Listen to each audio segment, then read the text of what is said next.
सभी लोग मेरे साथ बोलिए, एकलिंग महाराज की जय, कुंवर महाराणा प्रताप की जय, डॉक्टर श्याम नारायण पांडे जी की जय। और श्री गणेश भगवान को सादर प्रणाम। कविता का वाचन आरंभ करते हैं कि वनडोली है यहीं यहीं पर है समाधि सेनापति की, महातीर्थ की यही वेदिका, यही अमर रेखा स्मृति की। आलोकित हाँ एक बार फिर यहीं हुआ था सूर्य अस्त, चला यहीं से तिमिर हो गया अंधकार में जग समस्त। आज यहीं इस सिद्ध पीठ पर दीप जलाने आया हूँ, आज इसी पावन समाधि पर फूल चढ़ाने आया हूँ। आज इसी छतरी के नीचे सुख दुख गाने आया हूँ, आज सेनानी को चिर समाधि से आज जगाने आया हूँ। सुनता हूँ वह जगा हुआ था जौहर के बलिदानों से, सुनता हूँ वह जगा हुआ था बहनों की अपमानों से। सुनता हूँ स्त्री थी अंगड़ाई अरि के अत्याचारों से, सुनता हूँ वह गरज उठा था कड़ियों की झनकारों से। सजी हुई है मेरी सेना पर सेनापति सोता है, उसे जगाऊंगा विलंब अब महासमर में होता है। आज उसी के चरितामृत में कथा कहूंगा दीनों की, आज यहीं पर रुदन गीत में गाऊंगा बलहीनों की।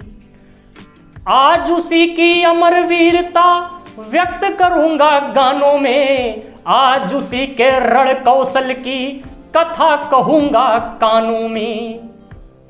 और पाठक तुम भी सुनो कहानी आंखों में पानी भरकर, और होती है आरंभ कथा अब बोलो मंगल कर शंकर। बोलिए एकलिंग महाराज की जय। अब सुनिए पांडे जी ने किस प्रकार प्रकृति का मनोरम वर्णन किया है। आप सुनेंगे आपकी तबीयत खुश हो जाएगी। सुनिए, विहस रही थी प्रकृति हटाकर मुख से अपने घूंघट पट, और बालक रवि को ले गोदी में धीरे से बदली करवट। परियों सी उतरी रवि किरणें घुली मिली रज कड़कड़ में, और खिलने लगे कमल दिन करके स्वर्णिम करके चुंबन से। मलया नील के मृदु झोंकों से उठी लहरियां सरसर में, और रवि की मृदुल सुनहली किरणें लगी खेलने निर्झर में। फूलों की सांसों को पाकर लहर उठा मारुत वन वन, कुसुम पखुरियों के आंगन में थिरक थिरक अली के नर्तन। और देखी रवि में रूप रास निज लघुओं के दर्पण में, और रजत रश्मियां फैल गई गिरी अरावली की कण कण में। क्या वर्णन किया है पांडे जी ने। सादर नमन, बारंबार नमन ऐसे विभूतियों को। आगे क्या होता है अब सुनिए आप ध्यान से। रजत रश्मियां फैल गई गिरी अरावली के करकड़ में। इसी समय मेवाड़ देश की कटारियां खनखना उठी, और नागिन सी डस लेने वाली तलवारें झनझना उठी। और धारण करके शरिया बना हाथों में ले ले भाले, और वीर महाराणा से खिल फिर बोल उठे भोले भाले।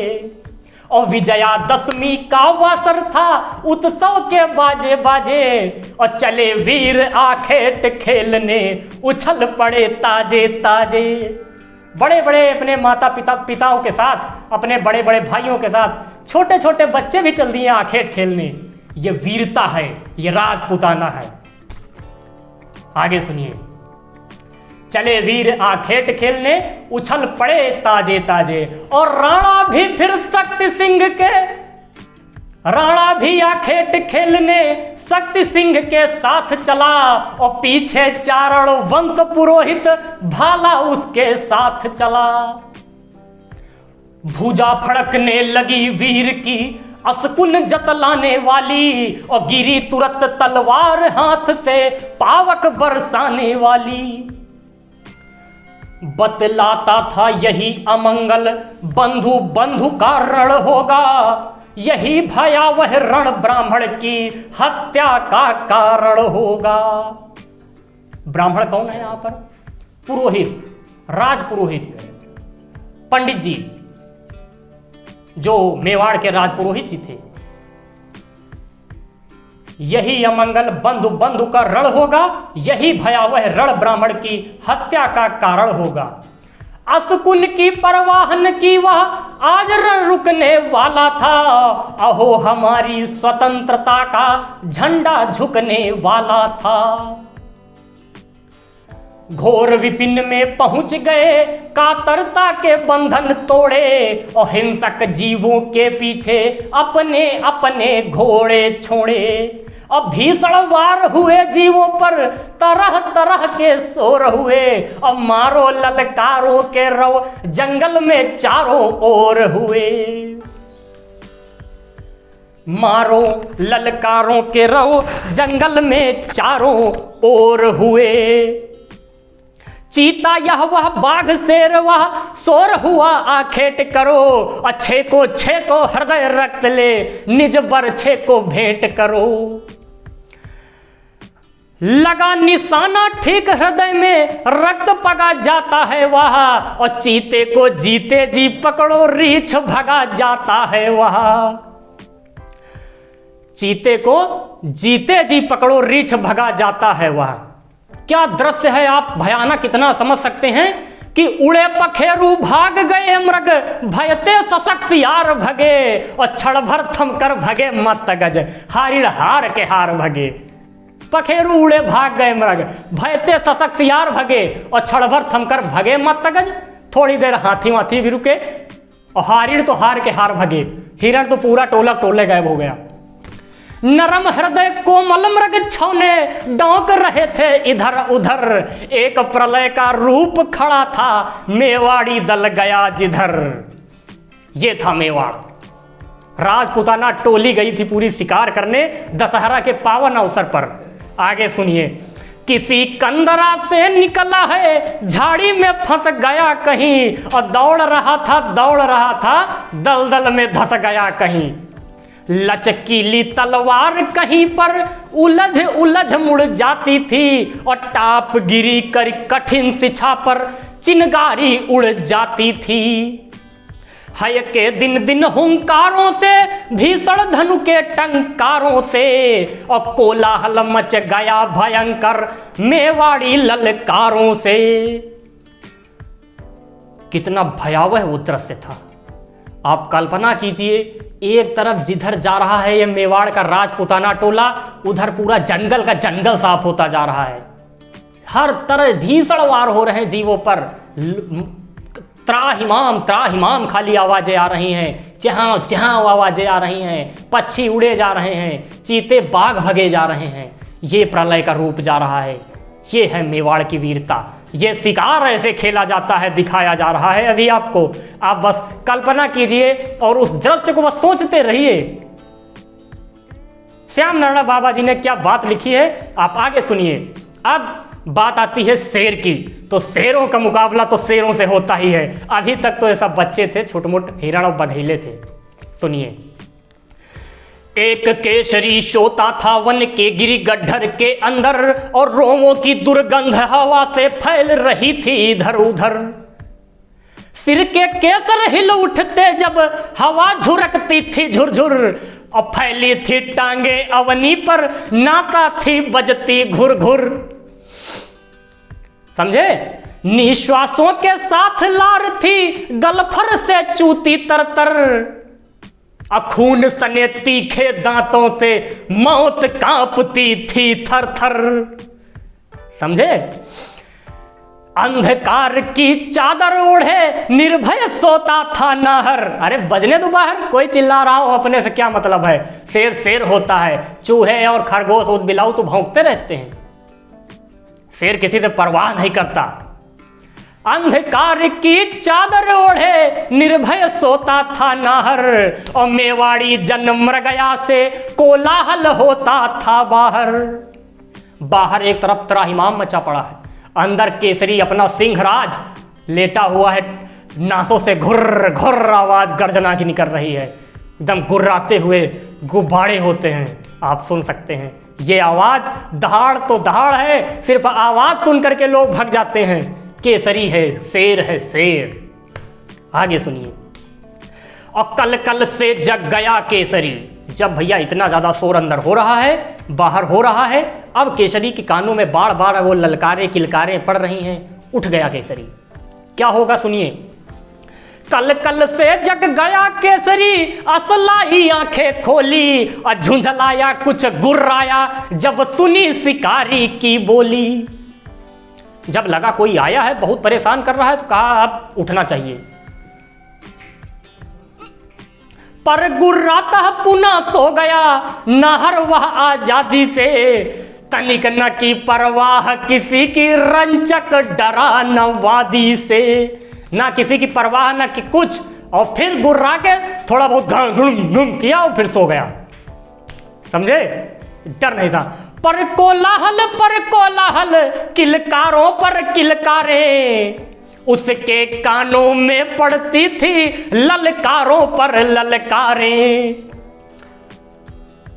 सो न सका, उठ गया क्रोध से, अंगड़ा कर तन झाड़ दिया, और हिलस उठा गिर गड्ढर जब, मुख नीचे कर चिघाड़ दिया। सिला सिला फट उठी हिले तरु, टूटे व्योम बितान गिरे। सिंहनाद सुनकर भय से जन, चित्त पट उत्तान गिरे। सिला सिला फट उठी, उठे हिले तरु, पेड़ पौधे हिलने लगे, और टूटे व्योम बितान गिरे, कुछ पेड़ पौधे टूट फाट के नीचे गिर गए। और सिंहनाद सुनकर भय से जन, चित्त पट उत्तान गिरे। कुछ तो हल्के फुल्के रहे, खाली एकदम गरज गड़ाम तेरे, तो उतने में ही सब जो है दो चार तो ऐसे ही गिर पड़े। और धीरे धीरे चला केसरी, आंखों में अंगार लिए, और लगे घेरने राजपूत, भाला बरछी तलवार लिए। अब सुनिए आगे। असलियत तो अब है, मर्दांगी तो अब दिखाई जाएगी, वीरता का तो अब प्रमाण मिलने जा रहा है। आप अपने कानों को बहुत ध्यान से खोलकर सुनिए। वीर केसरी रुका नहीं उन क्षत्रिय राजकुमारों से, और डरा न उनकी बिजली सी गिरने वाली तलवारों से। उनकी तलवारों से नहीं डरा। छका दिया कितने जन को, कितनों को लड़ना सिखा दिया, हमने भी अपनी माता का दूध पिया है दिखा दिया। और फिर क्या कहता है ललकार के, सुनो। चैत करो तुम राजपूत हो, राजपूत अब ठीक बनो, और मौन मौन कह दिया सभी से, हमसा तुम निर्भीक बनो। हम भी सिंह सुंग तुम भी हो, पाला भी है आन पड़ा, आओ आज देख लेते हैं हम दोनों में कौन बड़ा। ठीक, आओ आज देख लेते हैं कि हम दोनों में कौन बड़ा। ललकार दिया जब सिंह ने, तो क्या अब इधर राजपूत रुकेंगे? ये मानव रूपी सिंह है, वो चंडी का भीषण वाहन है। अब आगे क्या होने जा रहा है सुनिए। चेत करो तुम राजपूत हो, राजपूत अब ठीक बनो, मौन मौन कह दिया सभी से, हमसा तुम निर्भीक बनो। हम भी सिंह सिंह तुम भी हो, पाला भी है आन पड़ा, आओ आज देख लेते हैं हम दोनों में कौन बड़ा। जब ये बात कहा तब फिर आगे क्या होगा। घोड़ों की घुड़दौड़ रुकी, लोगों ने बंद शिकार किया, और शक्ति सिंह ने हिम्मत कर बर्छे से उस पर वार किया। अब शक्ति सिंह ने वार कर दिया। यार बात आन पे आ चुकी है यहां पर। आहन की बिगड़ी न बात चंडी के भीषण वाहन की, और कठिन तड़ित सा तड़प उठा कुछ भाले की परवाह न की। माता चंडी माता दुर्गा का वाहन वार तो हुआ बर्छे का, लेकिन घायल सिर आप जानते हैं और खतरनाक होता है। एकदम गरज का खूंखार एकदम उठा, और कठिन तड़ित का सा तड़प उठा, जैसे बिजली कड़कती नहीं, तड़ तड़ तड़ तड़ एकदम आकाश में लोग कांप उठते हैं, ऐसे ही उसकी गर्जना थी। कठिन तड़ित सा तड़प उठा, कुछ भाले की परवाह न की। शक्ति सिंह को खतरे में देख तुरंत इधर, अब होने क्या जा रहा है, ऐतिहासिक काम होने जा रहा है कि काल सदृश राणा प्रताप झट तीखा सूल निराला ले। अब आगे की जो 2 लाइनें हैं आप तवज्जो दीजिएगा, मैं आपको वास्तविकता बताने जा रहा हूं। जो आप पूरी हल्दी घाटी युद्ध पढ़ते हैं, इसका मूल कारण ये आगे की 2 लाइनें होने जा रही हैं जो बाबा श्याम नारायण पांडे जी ने लिखी हैं। आप मानो या न मानो, प्रत्यक्ष या परोक्ष रूप में ये दोनों ही लाइनें आधार तैयार करती हैं, ये रूपरेखा तैयार करती हैं संपूर्ण हल्दी घाटी युद्ध की। इसमें राणा प्रताप जी जो लाइन बोलेंगे शक्ति सिंह जी के लिए, वो बात उनके भाईअप्पन की थी, बड़प्पन की थी कि अगर कोई घटना हो भी जाती है, कुछ अनहोनी भी होती है, तो मुझे हो, मेरा भाई सुरक्षित रहे। ये हर एक बड़ा भाई सोचता है कि मेरे छोटे भाई को कभी कोई चोट ना पहुंचे, चाहे मैं हूं, चाहे आप हो, चाहे दुनिया में कोई भी हो। ऐसा ही राणा प्रताप ने भी सोचा, लेकिन शक्ति सिंह जी ने क्या किया, इसको अपनी राजपूताना अखंडता, राजपूती परंपरा पर ले लिया, आन बान शान पर ले लिया, और इसका गलत मतलब निकल गया। और फिर ये क्या होगा, पूरी हल्दी घाटी की रूपरेखा तैयार करेगा। मैं वही 2 लाइनें वाचित करता हूं जो लिखी हुई हैं डॉक्टर श्याम नारायण पांडे बाबा जी की। सुनिए कि काल सदृश राणा प्रताप झट तीखा सूल निराला ले, और बढ़ा सिंह की ओर झपट कर अपना भीषण भाला ले। ठहरो ठहरो कहा लक्ष्य को, ठहरो ठहरो कहा सिंह को, लक्ष्य बनाकर ललकारा। क्या कह रहे हैं, सुनिए, यही लाइनें हैं आधार रेखा, मैं फिर कह रहा हूं, इनको भूलिएगा मत। ठहरो ठहरो कहा सिंह को, लक्ष्य बनाकर ललकारा। शक्ति सिंह तुम हटो हटो, सिंह को मैंने अब मारा मारा। यही तो 2 लाइनें थी वो। शक्ति सिंह तुम हटो, सिंह को मैंने अब मारा मारा। राजपूत अपमान न सहते, परंपरा की बात यही, और हटो कहा राणा ने पर उसकी छाती उतान रही। आगे बढ़कर कहा शक्ति सिंह ने, क्या कहा, आगे बढ़कर कहा सिंह को मार नहीं सकते हो तुम, और बोल उठा राणा प्रताप ललकार नहीं सकते हो तुम। समझे, शक्ति सिंह ने कहा बने हो सूल चलाने वाले तुम, और पड़े नहीं हो शक्ति सिंह सम किसी वीर के पाले तुम। क्यों कहते हो हटो हटो, हूं वीर नहीं रणधीर नहीं। अरे क्या सीखा है नहीं चलाना, भाला बर्छी तीर नहीं। शक्ति सिंह जी राणा प्रताप जी को सीधे चैलेंज देते हैं। बोला राणा क्या बकते हो, मैंने तो कुछ कहा नहीं, और शक्ति सिंह आग बखरे का यह आखेट तुम्हारा रहा नहीं। राणा प्रताप जी ने कहा हट किनारे, आखेट वाखेट अब तुम्हारा नहीं रहा, हटो किनारे। राणा प्रताप जी अपनी जगह पे सही हैं, और शक्ति सिंह जी ने अपनी राजपूती आन पर ले लिया, और इस वजह से राणा प्रताप जी के सारे वचन गलत हो गए। क्या कहते हैं, अब आगे की जो लाइनें राणा प्रताप जी कह रहे हैं, आप इनको बताइएगा सुनने के बाद, क्या वास्तव में कितना भी गलती हो जाती, चलो माना शक्ति सिंह जी ने गलत ले लिया, आप नाराज हो जाते, रुष्ट हो जाते, डांटते डपटते, मार देते, 1-2 कंटाप चले आते इधर उधर, दूर हो जाते, लेकिन आगे की जो 2 लाइनें 3 लाइनें कही हैं इन्होंने, क्या ऐसा कहनी चाहिए थी? ये मैं ही नहीं, बाबा श्याम नारायण पांडे जी भी यही कहते हैं। क्या कहते हैं सुनिए, बहुत ध्यान से सुनिए, शक्ति सिंह जी को क्या कह रहे हैं राणा प्रताप जी। राजपूत कुल के कलंक धिकार तुम्हारी वाणी पर, और बिना हेतु के झगड़ पड़े जो वज्र गिरे उस प्राणी पर। राणा का सत्कार यही क्या, बंधु बंधु का प्यार यही, और भाई के साथ तुम्हारा क्या उत्तम है व्यवहार यही। क्या प्रताप जी को ऐसा कहना चाहिए कि राजपूत कुल के कलंक धिक्कार तुम्हारी वाणी पर। ऐसा अगर मैं व्यक्तिगत रूप से कहूं तो शायद ये थोड़ा अभद्रता की लैंग्वेज थी, जो एक घाव में सूल की तरह और चुभ गई। नमक डाल दिया गया घाव पे। आगे क्या होगा सुनिए। कहते हैं अब तक का अपराध क्षमा, आगे का काल निकाला यह। और कुछ भी बोले तो समझ लो कि अब तक का अपराध क्षमा यह, आगे का काल निकाला यह। और तेरा काम तमाम करेगा मेरा भीषण भाला यह।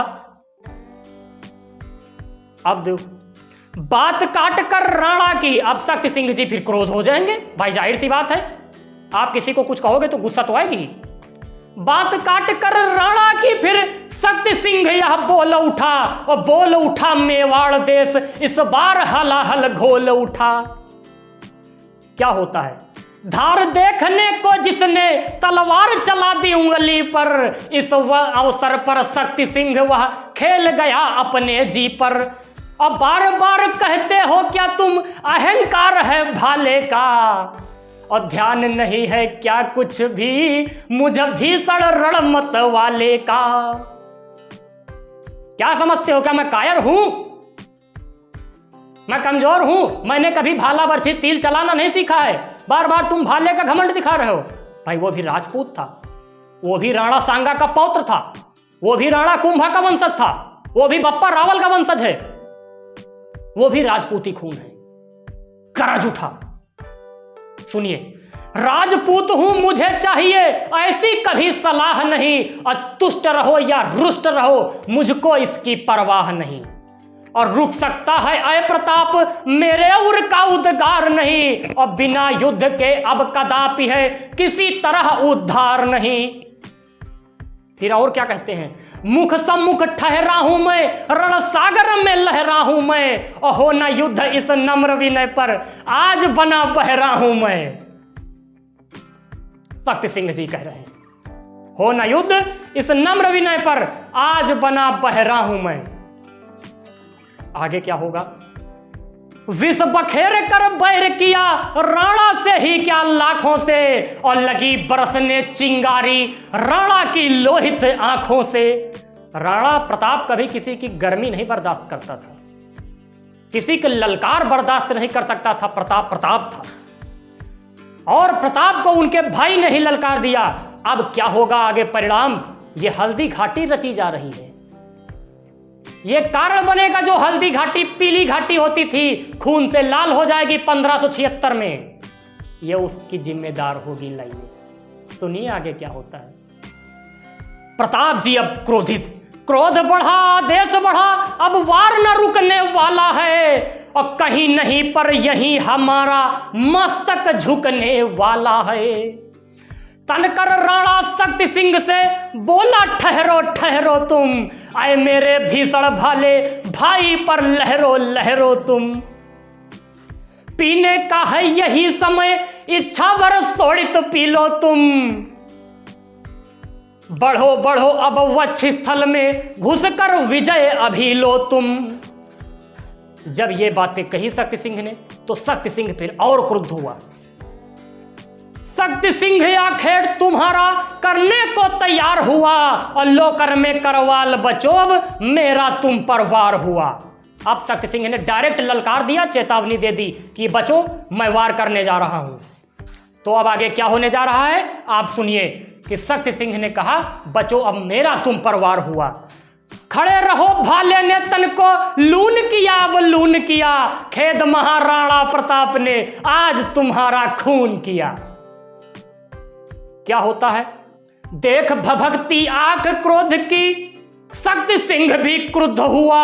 हाँ कलंक की वेदी पर फिर उन दोनों का युद्ध हुआ। अब वो भीषण युद्ध आरंभ होगा, और इसका क्या परिणाम होगा आप सुनिए। बहुत ही भीषण परिणाम होने जा रहा है। हल्दी घाटी की व्यूह रचना रचने जा रही है। सुनिए, कूद पड़े हुए अहंकार से भीषण रण की ज्वाला में, और रणचंडी भी उठी रक्त पीने को भरकर प्याला में। होने लगे वार हरके से एक लिंग प्रतिकूल हुए, और मौत बुलाने वाले उनके तीक्ष्ण अग्रसर सूल हुए। मौत बुलाने वाले उनके तीक्ष्ण अग्रसर सूल हुए और छड़ छड़ लगे पैतरा देने, बिगड़ गया रुख भालों का, और रक्षक कौन बनेगा उन दोनों रणमत वालों का। दोनों का यह हाल देख वन देवी थी उर फाड़ रही, और भाई भाई के विरोध में कांप उठी मेवाड़ मही। भाई भाई के विरोध में कांप उठी मेवाड़ मही। अब आगे सुनिए। लोग दूर से देख रहे थे भय से उनके वारों को, किंतु पड़ी ना हिम्मत की रोक ले उन राजकुमारों को।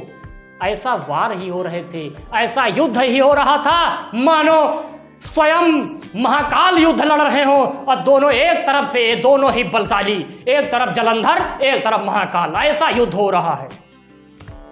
सुनिए। दोनों की आंखों पर पर्दे पड़े मोह के काले थे, और राजवंश के अभी अभी दो दीपक बुझने वाले थे।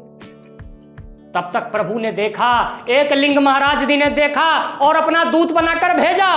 किसको भेजा? सुनिए।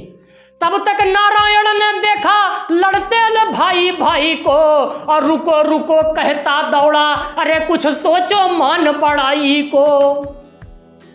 कहा डपट कर रुक जाओ, यह सिसोदिया कुल धर्म नहीं, और भाई से भाई का रण यह राजपूत का कर्म नहीं। राजपूत कुल के कलंक अब लज्जा से तुम झुक जाओ, और शक्ति सिंह तुम रुको रुको, राणा प्रताप तुम झुक जाओ। चतुर पुरोहित की बातों की दोनों ने परवाह न की, अहो पुरोहित ने भी फिर प्राणों की रंचक चाह न की। कहते हैं ब्राह्मण होना चाहिए तो ऐसा होना चाहिए। ऋग्वेद के 10वें मंडल में पुरुष सूक्त में 4 वर्ण उल्लेखित हैं, जो हमारे साक्ष्य हैं और हम इनको पढ़ते हैं, जिसमें 10वें मंडल के पुरुष सूक्त में कहा गया है ब्राह्मण क्षत्रिय वैश्य शूद्र, मुख कंधे भुजाएं जंघाएं। यहीं से उत्पत्ति है, और यहीं पे ब्राह्मण की आज मैं प्रशंसा करूंगा, और ऐसे ब्राह्मण को सत सत नमन करने जा रहा हूं, और आप भी करिए। सुनिए आगे, तब आप करिए, क्योंकि आपको पता नहीं होगा आगे है क्या कहते हैं। चतुर पुरोहित की बातों की दोनों ने परवाह न की, अहो पुरोहित ने भी फिर प्राणों की रंचक चाह न की। सॉरी, सुनिए। उठा लिया विकराल छुरा, सीने में मारा ब्राह्मण ने, उन दोनों के बीच बहा दी शोणित धारा ब्राह्मण ने। वनकार तन रंग दिया रुधिर से, दिखा दिया है त्याग यही, और निज स्वामी के प्राणों की रक्षा का है अनुराग यही। कि ब्राह्मण था वह ब्राह्मण था, हित राजवंश का सदा किया, और निज स्वामी का नमक हृदय का रक्त बहाकर अदा किया।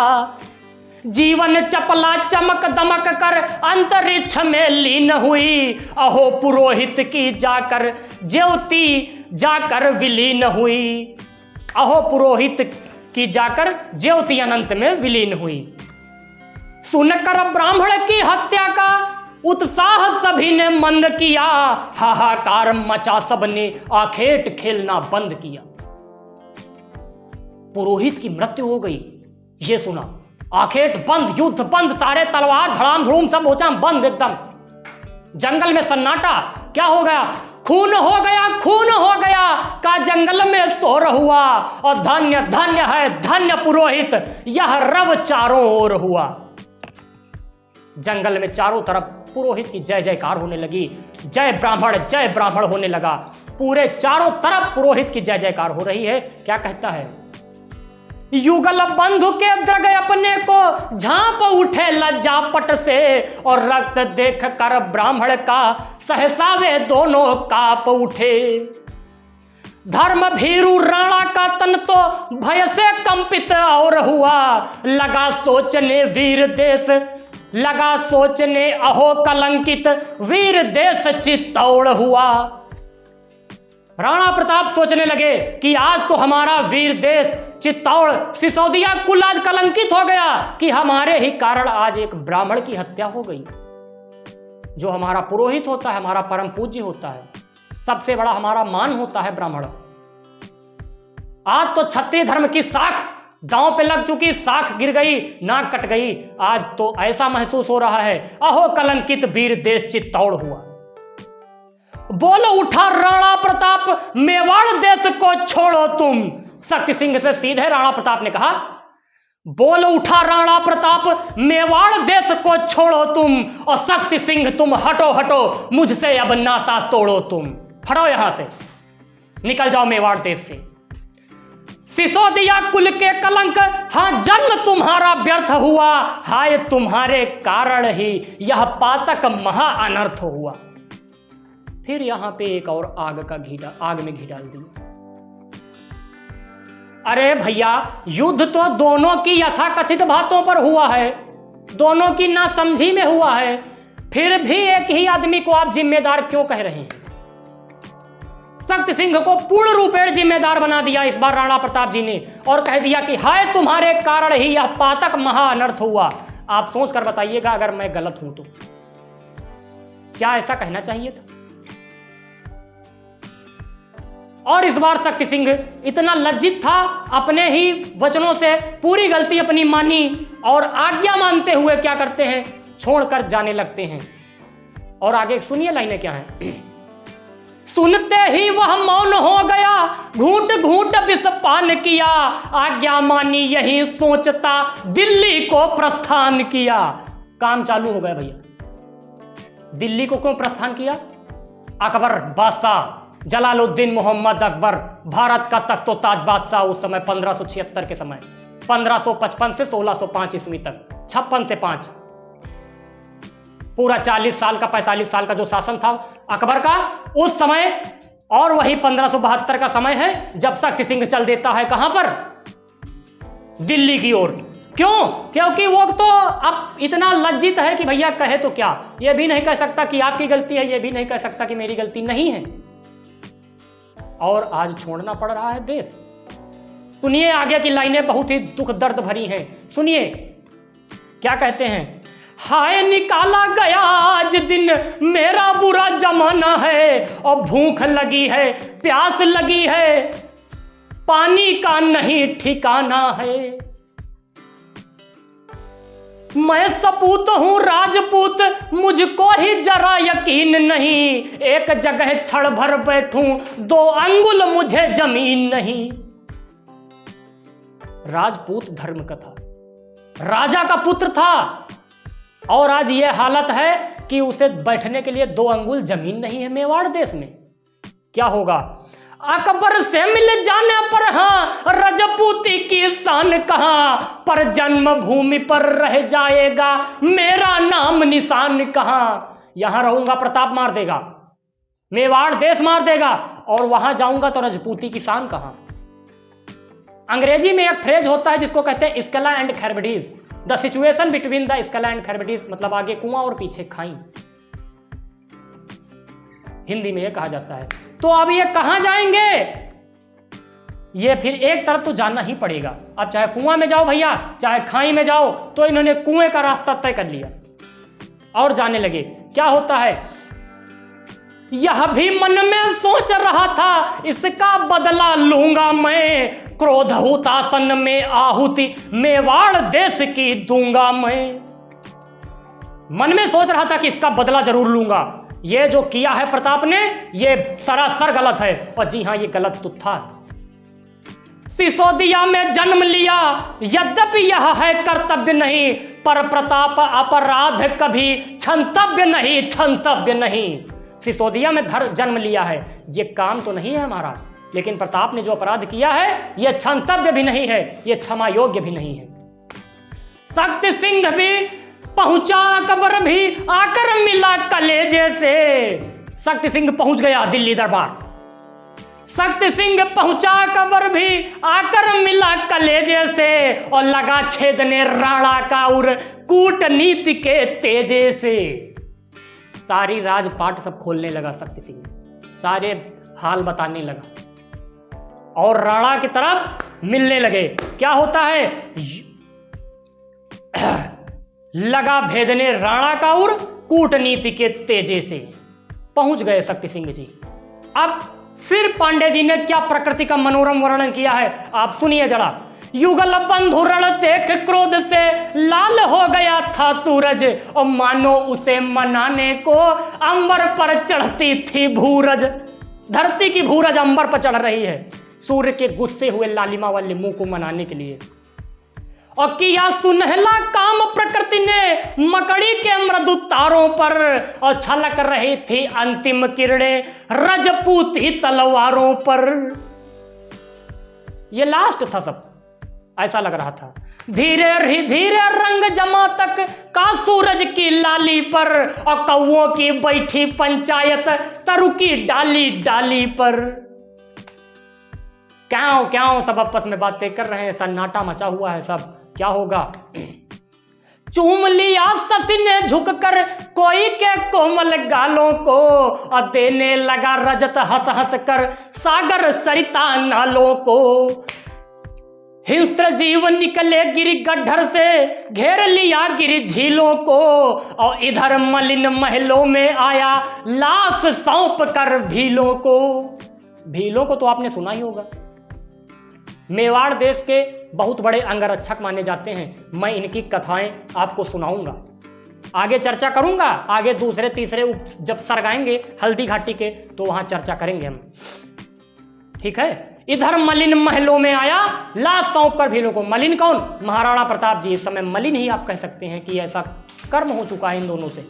क्या करेंगे, वंश पुरोहित का प्रताप ने दाह कर्म करवा डाला, और देकर धन ब्राह्मण कुल के खाली घर को भरवा डाला। पैसों से तो तौल दिया, लेकिन क्या वो अमर ज्योति वापस ला सकते हैं, कदापि नहीं। इसीलिए कहा जाता है आपके पास धन चाहे जितना भी हो जाए, लेकिन धन से आप इंसान नहीं खरीद सकते। सुनिए, जहां लाश थी ब्राह्मण की जिस जगह त्याग दिखलाया था, चबूतरा बन गया जहां प्राणों का पुष्प चढ़ाया था। अब आगे क्या होगा, क्या राजपूत की शान खत्म हो जाएगी? ये कभी नहीं होगा। अभी राणा प्रताप जिंदा है। गया बंधु पर गया न गौरव, गया बंधु पर गया न गौरव अपनी कुल परिपाटी का, पर विरोध भी कारण है भीषण रण हल्दी घाटी का। मैंने शुरू में यही कहा था, पांडे जी ने अंत में यही कह दिया। गया बंधु पर गया न गौरव अपनी कुल परिपाटी का, पर विरोध भी कारण है भीषण रण हल्दी घाटी का। आज आपको क्लियर हो गया कि हल्दी घाटी का मूल कारण क्या बना था। शुरू में अकबर से कोई शत्रुता थी ही नहीं। पहले तो शत्रुता यहां से चालू हो गई, और शत्रुता थी मगर इस तरह से हो जाएगी आगे चल करके, ये सोचा नहीं था।